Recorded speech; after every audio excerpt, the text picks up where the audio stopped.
बरसाने में श्री जी की मेहंदी है रही है और सब बरसाने के गोप ग्वाल ब्रजवासी इतने आनंद में हैं, इतने सुख में हैं, इतने प्रसन्न हैं कि हमारी लाडली जी को ब्याह पक्को भयो। कल तो पक्की है गई, लगन है गई, अब मेहंदी की रचना है रही है। आज हल्दी चढ़ रही है, तेल चढ़ रहा है।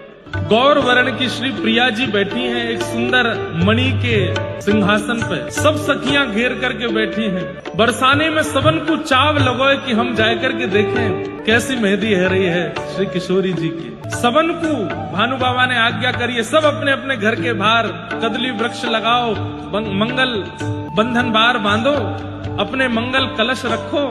अरे तुम सबन की लाली है, तुम सबन की लाडली है। ब्रजवासी बोले बाबा कहने की आवश्यकता ना है, हम सबने पहले ही व्यवस्था कर रखी है। हर घर में ढोल बज रहे, नगाड़े बज रहे, माताएं बहनें नृत्य कर रही हैं। क्यों? आज हमारी लाडली जी की, हमारी प्यारी जी की आज हल्दी है रही है, तेल चढ़ रहा है, मेहंदी लग रही है। ढोल नगाड़े की आवाज नंदगाम तक जा रही है। महाराज ढोल नगाड़े बजन लगे सो ठाकुर जी अपनी अटारी पे जाके देख रहे हैं। बोले अरे मधुमंगल जी कहा है रो है? सब कहने लगे बोले लाला तो ना पता। बोले कहा है रो है?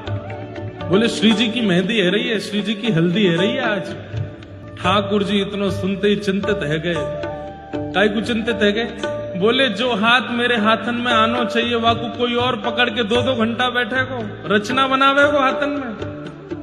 जा हस्त कमल पे मेरो अधिकार है, मैं रचना सिद्ध करूंगा, वाप में कोई और रचना सिद्ध करेगा। या मंगल विधान में वस्त्र कोई बनावे, सहरो कोई बनावे, बाकी की सब क्रिया कोई करे, पर श्री जी के हाथ में बहुत दिनांत तक रचवे वारी ये मेहंदी, ये तो मेरे हाथन से ही रचनी चाहिए। मधुमंगल से ठाकुर जी बोले अभी रचना भई तो ना होगी। बोले अभी तो ना भई लाला। ठाकुर जी बोले मधुमंगल यदि या पूरे ब्याह में एक क्रिया मैंने ना करी तो मन ना लगेगा। बोले कहा? बोले किशोरी जी के हाथ में तो मेहंदी की रचना मैं करके आऊंगा, स्वयं जाऊंगा। मधुमंगल बोलो लाला तेरो बड़ो विचित्र स्वभाव है, कभी मनहारी बन के जावे, कभी जोगी बन के जावे, कभी कछु बन के जावे, अब मेहंदी रचावे वारी बन के जाएगो। ठाकुर जी बोले और नहीं तो कहा मेहंदी की रचना करवे तो मैं जाऊंगा बरसाने। तू कभी मनहारन बन के जावे, कभी जोगी बन के जावे, कभी मोर बिहारी बन के जावे, कभी श्यामा सखी बन के जावे, मोकू तो तेरी सल ना परे और कहा का बन के जाएगो। बोले अब तो दुल्हा बन के ही जावे वारों कछु दिना में, वाके बाद बार बार रूप बदलवे की आवश्यकता ना है, पर जाते जाते एक बार और रूप धारण करना है। बोले अब कहा बन के जाएगा? बोले मेहंदी रचना करवे वारी बन के जाऊंगा। तू कैसे करके बरसाने में हल्ला करवाए दे कि सबसे बढ़िया मेहंदी रचावे वारी मैंने बुलवाई है, श्री जी के हाथ में मेहंदी वही ते रचवाओ। मधुमंगल बोलो ठीक है लाला करूं।